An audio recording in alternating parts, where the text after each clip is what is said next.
চ' আপুনি গমেই পাইছে জুবিন দা আমাৰ মাজত বৰ্তমান নাই। তো হিয়াৰামৰ থ্ৰু জুবিন দাৰ আপোনালোকে চবে গমেই পায়। জুবিন দাৰ কথা কৈ শেষ কৰিব নোৱাৰোঁ। জুবিন দাৰ গান শুনিয়ে ডাঙৰ দীঘল হৈছোঁ।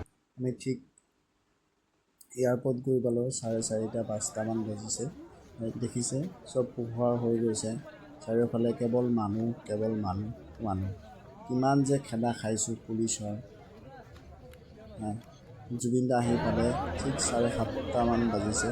জুবিন দাক চাই লওক আপোনালোকে, এম্বুলেঞ্চেৰে কিমান মানুহ, কেৱল মানুহ কেৱল মানুহ।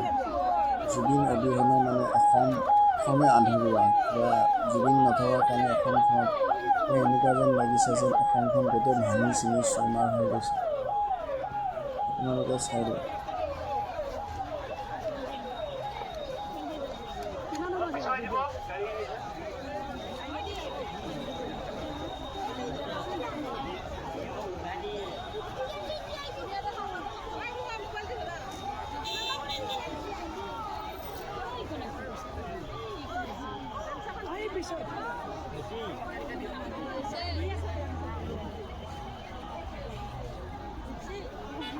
সেইখন গেটৰ তলত